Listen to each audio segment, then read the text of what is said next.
Bonjour, petit tuto TI82, TI83 pour apprendre à étudier une série à deux variables à l'aide de la calculatrice. Alors l'énoncé nous donne un tableau qui présente les températures atteintes par un four en fonction de la durée de fonctionnement de ce four.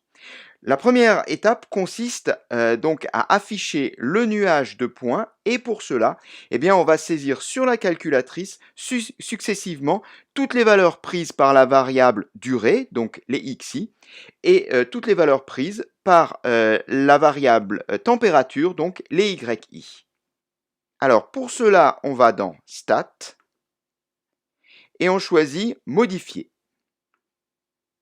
On obtient donc un tableau avec plusieurs colonnes L1, L2, L3 et on va saisir dans la colonne L1 la liste de toutes les valeurs prises par la variable xi. On les saisit les uns après les autres, donc en commençant par 30,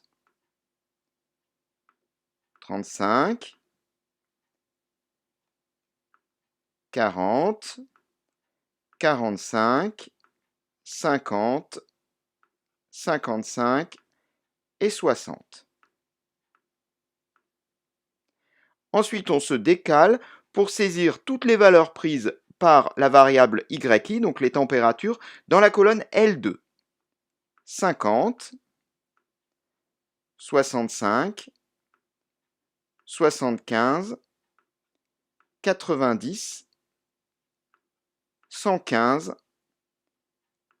128 et enfin 158. On peut donc quitter et afficher le nuage de points. Alors pour cela, on va ici dans GraphStat, donc avec une touche secondaire, GraphStat, et là, on va choisir un graphe. Alors normalement, par défaut, ça correspond à ce que l'on attend. Donc on voit ici le type, c'est un nuage de points. On a bien plein de points qui sont dans un repère. Avec L1, donc c'est la première liste qu'on avait saisie. L2, la deuxième liste qu'on avait saisie. La seule chose qu'il faut rectifier, c'est passer ici en affiché. Là, c'est non affiché. Donc j'appuie sur Entrée. Et à partir de là, eh bien, notre graphe pourra être affiché. Pour cela, il suffit d'aller dans Graphe. Mais là, on remarque que notre graphe n'est pas affiché, et bien tout simplement parce qu'il va falloir redimensionner la fenêtre d'affichage. Ça, c'est normal. Par défaut, elle ne correspond pas nécessairement à ce dont on a besoin. Donc, on va redimensionner tout ça. On va donc dans Fenêtre. Xmin, bien, on voit que nous, on a des xi qui vont de 30 à 60. Donc, on peut simplement s'arrêter aux valeurs de x positives. Voilà. Xmax, vu qu'on va à 60, on va dépasser un petit peu, on va aller à 70. Quant au y, là aussi, on n'a que des valeurs positives. Donc, on peut aller de 0 jusqu'à 160, 158 étant la plus grande valeur. 0, ymin, 160, ymax. Et là, on va voir qu'en allant dans Graphe, eh bien, on obtient notre nuage de points. On voudrait maintenant l'équation de la droite d'ajustement. Alors, ceci, ça se passe dans Stat et Calcul, Calc. Alors, il y en a deux ici, il ne faut pas se tromper, il faut prendre la première, donc le menu 4, règle AX plus B. Donc elle est de la forme Y égale AX plus B. Normalement, par défaut, on a le bon affichage, mais vérifiez quand même.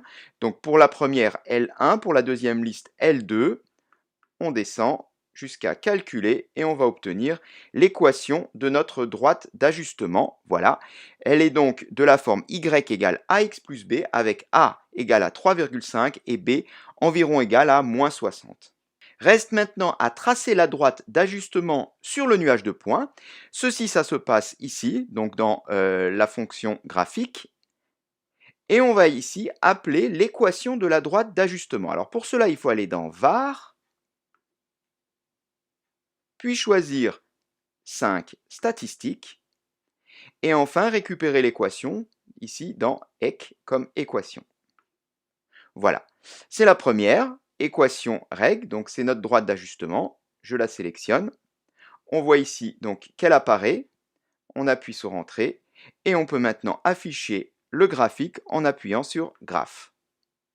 Et voilà, on a notre nuage de points avec la droite d'ajustement. Cette séquence est terminée.